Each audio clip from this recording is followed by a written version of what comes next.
Station, this is Houston. Are you ready for the event? Station is ready for the event. Notre Dame Public Information and Communications Office. This is Mission Control Houston. Please call station for voice check. Station, this is the Notre Dame Public Information and Communications Office. How do you hear me? I have you loud and clear. Who am I speaking with today? Kevin, this is Dennis Brown. I thought it was Dennis. Good to hear your voice, Dennis. I just wanted to make sure. Merry Christmas to you. Same to you, Kevin. Good to see you, and it's really an honor and a privilege to speak with you this morning. Thank you very much, and welcome aboard the International Space Station.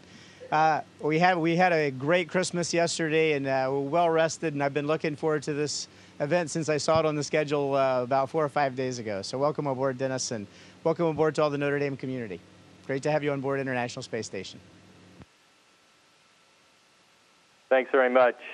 Let me begin with a couple of questions. You know, there's a lot of excitement surrounding the Notre Dame football team, and I know you're a big Irish football fan. And so maybe you could tell us a little bit about how you've been able to follow the team this season, both in Star City, Russia, as well as after your launch and your time on the ISS. Well, it's been a bit of a challenge, Dennis, but the Navy game that you played in Ireland was the weekend before I left for Russia to begin this long journey to the International Space Station. So I really kind of wanted to go to that game. My previous commander who was up here is a graduate of Annapolis, and I was hoping to make it to that game, but it didn't work out. The schedule got busy. So I came to Russia, and in Star City, we have Armed Forces Network, and I was able to watch some of the games through there, like on regular TV. But then I went from Russia on to Kazakhstan about maybe a third of the way into the season, and there I had to watch via internet. And it wasn't the greatest system in the world, and the rate was pretty good. I could keep up with the games. I could always tell who won pretty much real time. But I didn't get to see every single play, unfortunately. And then on the space station, we get KU band, some communications through the satellites that's normally used for science data.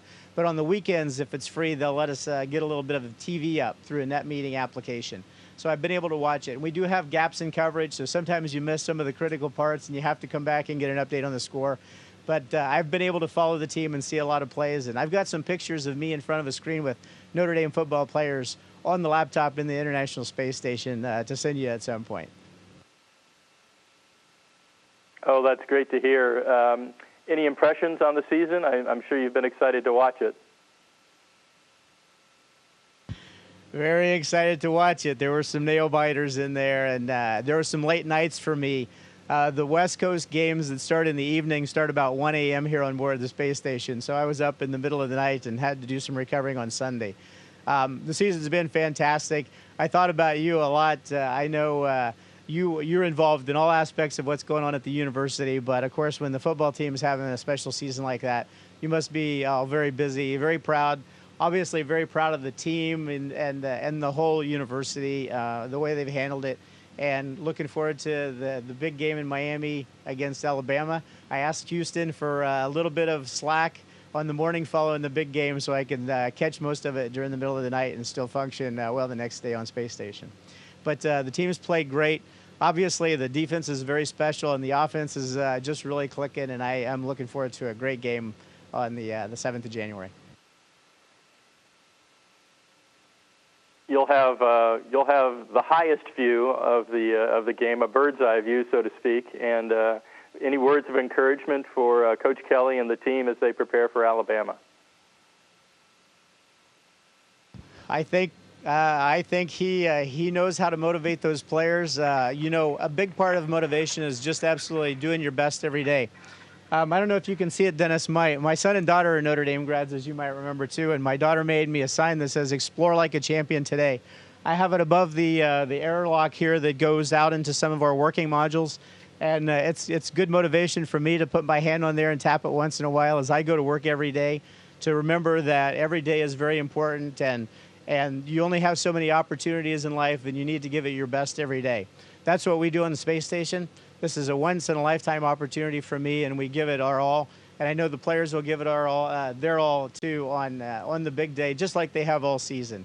So those opportunities are very rare, and I expect them to be on the top of their game. Great, thanks, Kevin.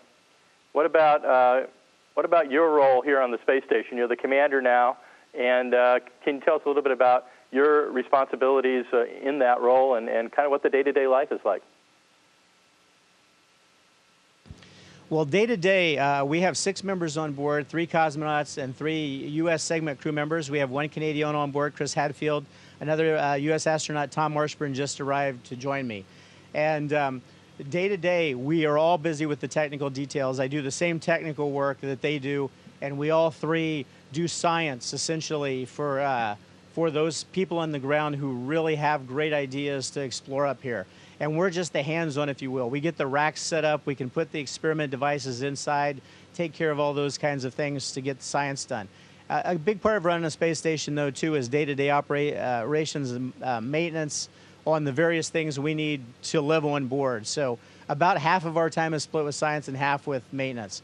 As the commander, I just want to make sure everybody's happy, that our schedules all fit together well, and that at the end of the day, we get as much done as a crew as we can. Sometimes you can really improve efficiency by having a couple hands-on. So my job is just to keep the crew members happy at this point and just give them advice. They just arrived 3 or 4 days ago, so they're still learning how to live and work around here.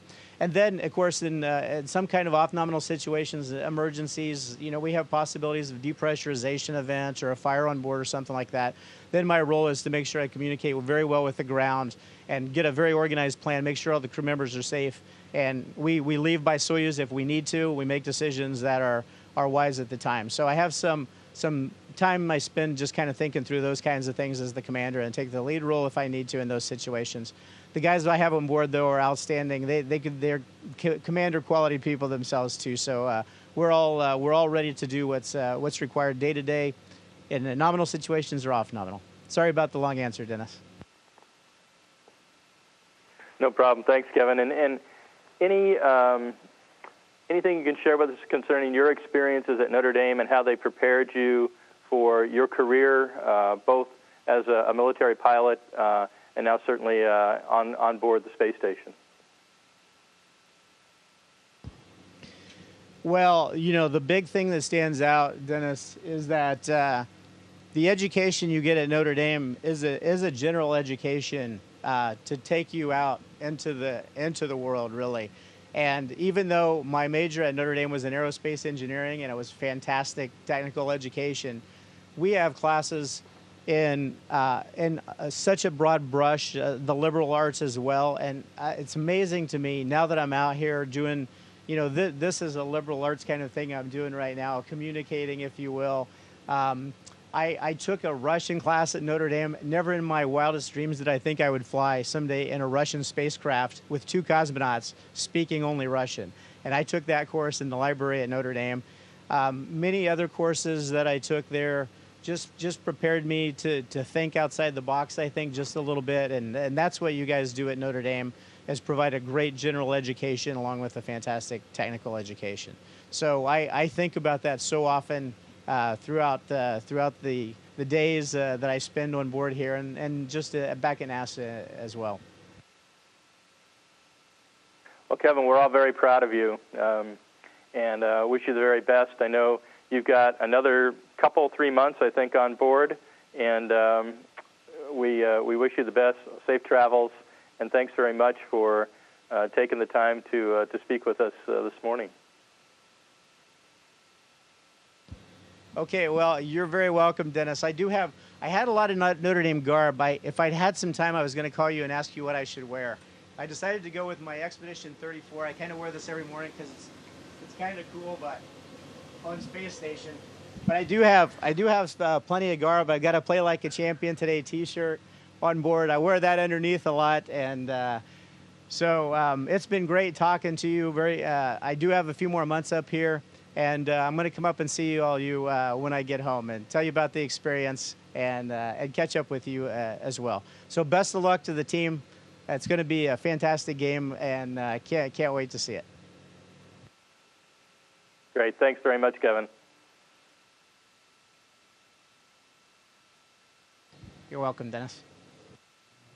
Station, this is Houston ACR. Thank you. That concludes the event. Thank you, Notre Dame thank you. Public Information and Communications Office. Station, please stand by while we reconfigure video and audio communications.